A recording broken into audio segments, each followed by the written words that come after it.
반갑습니다. 22강 부록 잘 보셨는지 모르겠어요. 예, 글은 제가 썼지만 또 제가 낭독을 하려니까 아무래도 좀 마음이 좀 그래도 좀 새로운 얼굴 또 새로운 목소리 그런 것이 좀 낫지 않을까 싶어서 제자들을 한번 이렇게 쭉 떠올리다가 너무 디르사 이미지에 맞는 제가 굉장히 귀여워했던 제자 중에 한 친구인데 어느덧 졸업을 하고 학교 선생님이 되고 과학 선생님이거든요. 그래서 요즘에 또 온라인 수업하느라고 동영상 찍을 것도 많은데 기기나 장비 같은 게 있다고 기꺼이 재능 기부를 해주어서 또 아름답고 감사한 그런 부록 영상이 만들어졌습니다. 아직 안 보신 분들 있다면 한번 봐주셨으면 좋겠고요. 슬로브핫의 5딸들이 모세법을 어떤 방식으로 하나님의 뜻에 더 가깝게 확장해 갔는가, 그걸 위해서 어떻게 사용되었고 어떤 자신들의 의견을 그 공동체 안에 더했나, 이런 이야기들을 나누었던 22강의 일종의 미드라시적인 이야기 버전이 되겠죠. 한번 꼭 봐주십사 하고 부탁을 드리고요. 오늘은 제가 계속 이야기만 하다 모세법 자체가 굉장히 방대하고 저희는 주로 이제 구원의 사건 위주로, 그리고 또 공동체 안에서의 함께 살기라는 내용에 초점을 맞추어서 진행을 하기를 원하기 때문에 굉장히 많이 건너뛰려고 합니다. 물론 이제 슬로브핫의 딸들 이야기인 민수기에 있는데요. 제가 아마 출애굽기 이후부터 그 레위기는 훌쩍 넘어가고 민수기에 나오는 한 사건에 대한 이야기를 아마 오늘하고 다음 시간 이어서 할 것 같은데, 오늘하고 다음 시간에 중점적으로 꼼꼼하게 읽어보고 싶은 본문은 민수기 11장입니다. 미드라시적인 성경 읽기에 있어서 한 단어에 우리가 깊게 묵상하는 방식으로 집중할 수도 있고, 그렇죠. 숲을 볼 수도 있고 나무를 볼 수도 있고, 또 구성 방식, 전후 문맥을 볼 수도 있고, 다양한 그 어떤 원칙들에 대해서 1강에서 이야기를 드렸었잖아요. 근데 이 민수기 11장이야말로 그 모든 것을 다 해볼 수 있는 굉장히 흥미로운 텍스트라고 저는 생각을 합니다. 그래서 오늘은 한 단어에 꽂혀서 제가 한번 해보고, 다음 이어지는 24강에는 이 구성을 놓고서 한번 제가 또 다른 이야기를 전개해 보려고 하는데요. 오늘 제가 꽂힌 단어는 탐욕입니다. 탐욕. 코로나19? 뭐 잦아드는 것 같다가 다른 나라에서 터지고, 우리나라만 해도 또 한 지역에서 좀 수습이 되는가 했더니 또 다른 지역에서 터지고, 사실은 굉장히 어려움이 많잖아요. 학교만 해도 그렇습니다. 1학기 정말 준비되지 못한 상태에서 전면 온라인 강의를 했고, 아이고 어저께 이제 성적 완전히 마무리를 다 했는데요. 많이들 걱정하시면서 2학기는 어떻게 되려나. 사실 2학기도 온라인이 되면 20학번 친구들 같은 경우에는 캠퍼스를 한 번도 밟아보지 못하고 1학년 생활을 마쳐야 되는 이런 일도 벌어지고, 정말 전무후무한, 후무는 모르겠죠. 우리가 뒤에는 어떻게 될지 모르니까.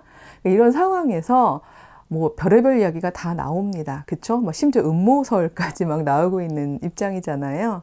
그런데 이제 뭐 어디에 설득당하실지는 모르겠지만, 그래도 한 가지 우리가 거부할 수 없는 한 가지 그 논리 중에 하나는 이런 팬데믹, 그 전염병이 이렇게 창궐하게 된 이 상황은 인간의 탐욕이 불러온 것이다 라고 이야기하는 일종의 환경론자라고 이야기할 수 있는 분들의 주장이 그것이 전부를 다 설명하진 않지만 끄덕끄덕 할 수 있는 지점이 있습니다. 왜냐하면요, 사실 이 팬데믹, 이 전염병이 거의 대유행이 되어진 이 상황은 지금이 처음은 아니에요. 인류 문명사를 쭉 공부하다 보면요, 도시화가 집중되어 있는 곳, 그래서 인간이 굉장히 밀집하여 살고 있는 곳, 그리고 밀집 정도가 아니라 굉장한 수직 위계 속에서 소수의 상층부가 과도한 부, 풍요로움 이런 것들에 몰입되어 있는 삶을 살다가 그게 점점 이 아래라고 제가 이제 저는 위아래를 그러니까 수직적인 시각을 좋아하는 사람은 아닙니다만 인간은 하나님 안에서 겸손하지 않으면 자꾸 그런 시스템을 만들잖아요. 근데 이제 위에 상층부의 삶을 자꾸 중간이 따라하고 심지어는 하층민들까지 막 따라하려는 그래서 이 탐욕의 총량이라고 얘기해야 될까요? 그게 막 많아지는 그런 지점이 되면요. 항상 그 전염병이 이렇게 창궐하는 일들이 생깁니다. 왜냐하면 자연이 버틸 일종의 임계점을 넘어가는 거죠. 네, 그러면서 자연의 반란 이런 일들이 생기는 거죠.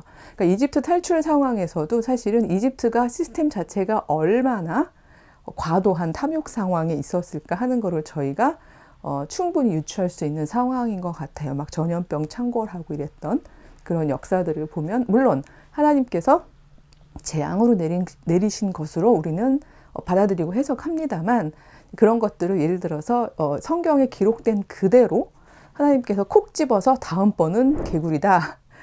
다음번은 그 종기다. 이런 식으로 되어졌을 거라고 그렇게 문자적으로 저희가 해석하기보다는 그 이집트의 반하나님적인 하나님을 모르는 사람이 사람을 존중하지 않고 그쵸? 또 권력을 가진 사람들은 그 탐욕을 당연히 생각하고 또 그걸 보면서 부러워했던 사람들은 소위 말해서 자기 상황이 그렇지도 못한데도 불구하고 그들의 탐욕을 나도 한번 누려보고자 막 그 뭐죠? 뱁새가 뭐 황새 쫓아가면 어떻게 된다는 가랑이 찢어진다는 속담도 있습니다만 그렇게 막 따라하려는 그런 것들이 피크에 이른 상황을 이야기해 주는 것이 아닐까.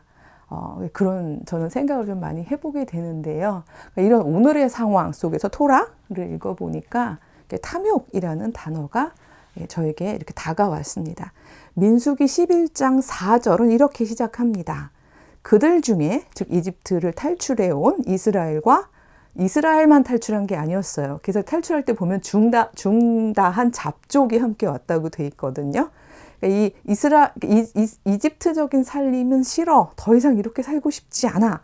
하는 사람들이 히브리와 함께 다 탈출을 하게 된 거죠. 굉장히 많이 섞여 있었고 숫자가 장정만 즉 남자 어른만 60만 명이라고 기록되어 있는 것으로 볼 때 어마어마한 숫자일 수 있는데요.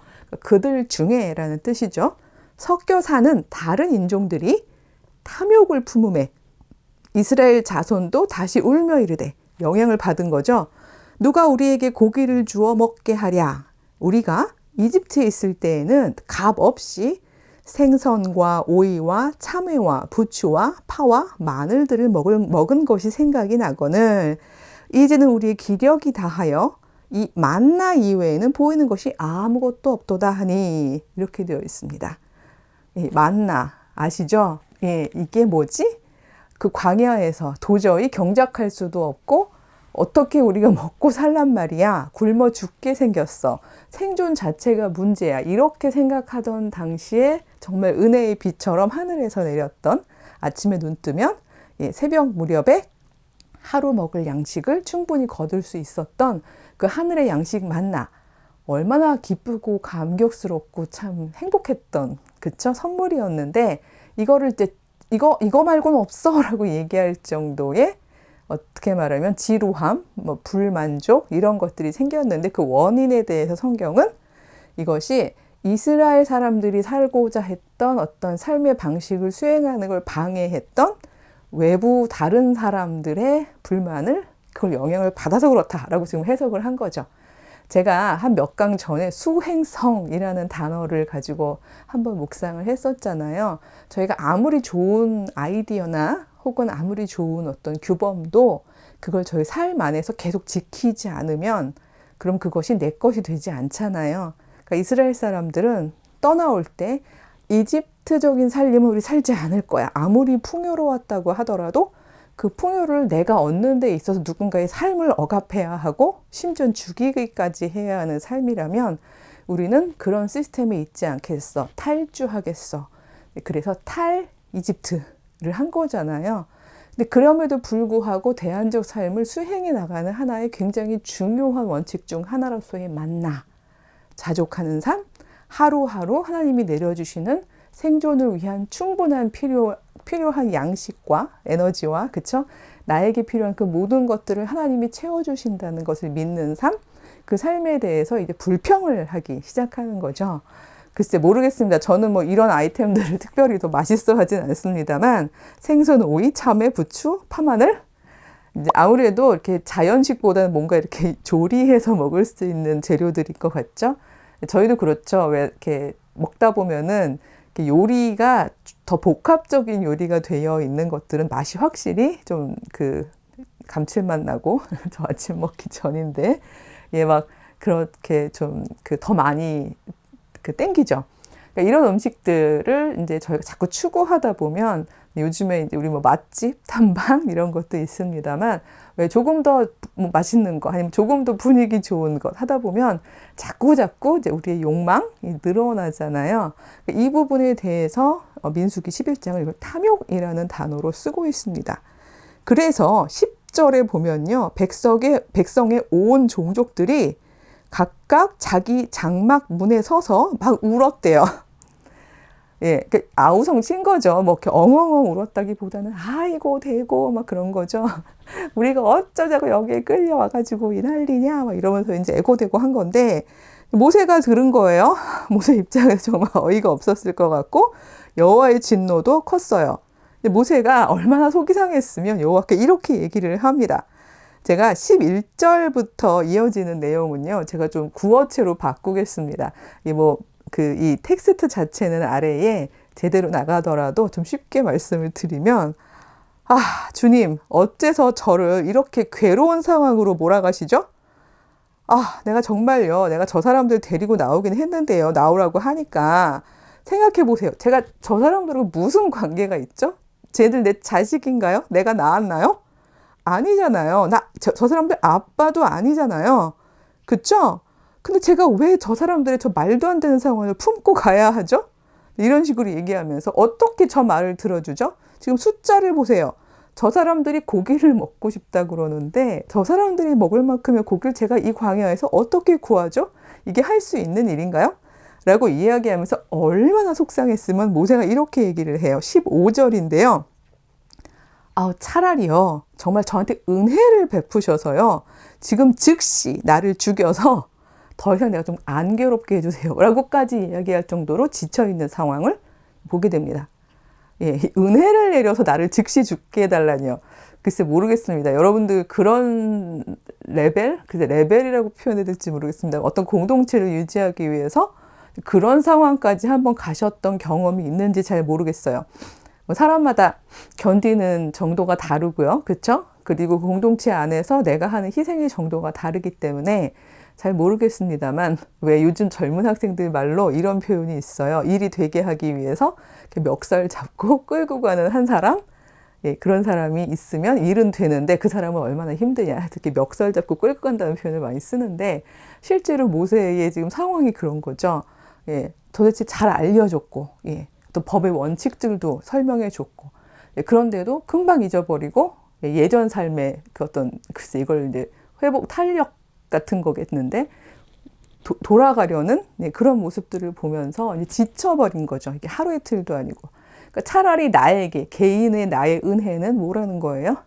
지금 즉시 나를 죽이시는 겁니다. 그게 저 개인에게는 제일 좋겠습니다. 여호와께 돌아가 안식하고 싶습니다. 이런 이야기죠. 자, 이 부분에 대한 그 나의 지도력을 혼자서 감당하는 게 힘듭니다 하는 거에 대한 그 묵상은 다음 시간에 하기로 하고요. 오늘은 고기 먹겠다는 탐욕 부리는 부분에 대한 이야기를 11장에서 이야기를 해보자면 그 말에 여호와께서 이렇게 대답을 하십니다. 야, 알았다. 줄게. 야, 줄 건데 어느 정도로 줄 건가 하면은 하루 이틀 닷새 열흘 뭐 20날 이런 식으로 조금만 먹을 만큼 줄 게 아니라 너희들이 아예 고기를 먹다가 냄새 자체가 몰릴 정도로 막 그 냄새만 맡아도 싫을 정도로 한 달 동안 충분히 먹게 해주겠다 라고 이야기를 합니다.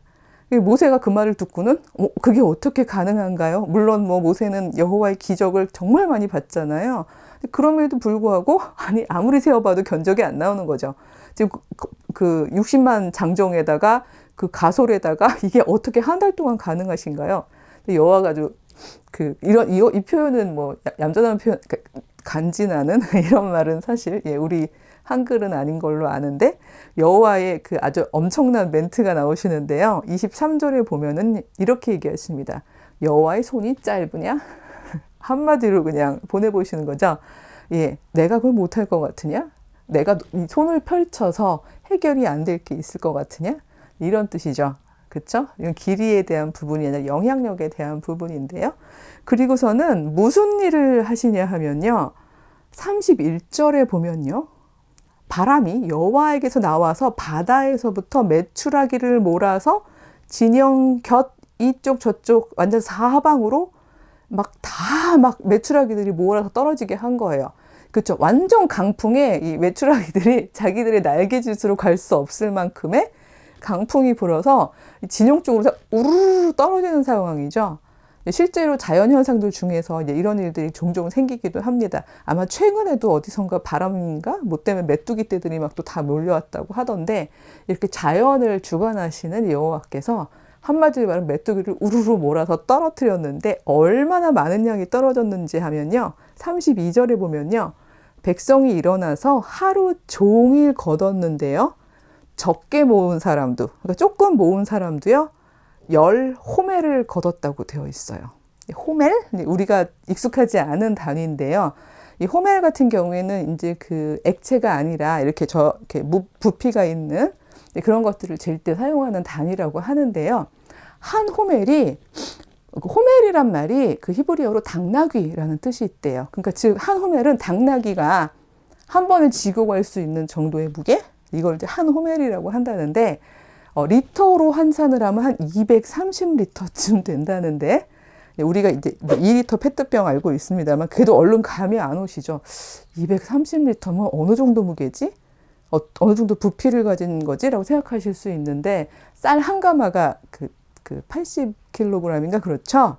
근데 그게 그 리터로 환산하면 180이래요. 그러니까 한 호멜이 그러니까 쌀 한 가마 반 정도 되는 거예요. 물론 청년들은 쌀 한 가마 반이 얼마인지 모르겠어요. 하지만 아마 어르신들은 얼른 감이 오실 것 같아요. 근데 그게 한 호멜이 쌀 한 가마 반인데 10호멜이라고 되어 있는 거잖아요. 그렇죠? 그리고 그게 적게 거둔 사람도 그 정도였다는 얘기는 많이 거둔 사람들은 정말 더 말도 안 되게 거뒀겠죠. 중요한 건 그냥 먹을 만큼만 거둔 게 아니라 그냥 눈에 보이는 대로 다 거둔 거예요. 그렇게 하고서는 막 진영 사방에 펼쳐두었대요. 그쵸? 얼마나 저거 요리해서 뭐 먹어야지 해서 막 다 널어 놓은 거죠. 그렇게 해놓고서는 얼마나 탐욕스럽게 먹었으면 그들의 먹는 조리법이나 양에 대한 이야기는 전혀 없이 진영 사방에 펴두었다는 게 32절이고 33절은 이제 먹은 뒤에 얘기가 바로 나오는데요. 아마 요 사이에 미드라시도 해보면 굉장히 재밌을 것 같습니다. 사람들이 막 나가서 메추라기 걷는 모습 뭐 이런 거요. 33절에 이렇게 되어 있어요. 고기가 아직 이 사이에 있어 씹히기도 전에 여호와께서 백성에게 대하여 진노하사 심히 큰 재앙으로 치셨으므로 그곳 이름을 기브롯 핫다와라 불렀으니 욕심을 낸 백성을 거기서 장사함이었더라. 이 두 절을 잘 번역해 저희가 쉽게 말해보면 여호와께 내리신 재앙은 뭐였을까요? 먹고 탈나서 죽은 거죠. 그게 뭐 덜 익혀서 먹었든 아니면 과식을 해서 먹었든 그러니까 생긴 일이든 아니면 고기를 너무 많이 널어 놓았기 때문에 전염병이 창궐을 했든 중요한 건 그 자족하지 못하는 탐욕이 불러온 재앙이었던 거죠.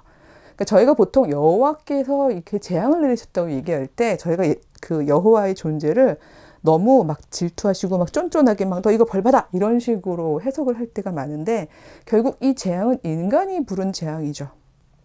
여호와께서 자연을 그 바람을 통해서라도 먹을 거를 그렇게 물론 한 달 내내 질리게 먹어봐라라고 말씀을 하셨지만 그 속상하신 마음에 어떤 그런 이야기를 했더라도 또 이 고기를 보면서 메추라기를 보면서 사람들이 자족하면서 감사함으로 그쵸 먹을 만큼만 거두어서 그리고 감사함으로 먹었다면 생겨나지 않았을 일인데 결국 탐욕이 부른 거죠.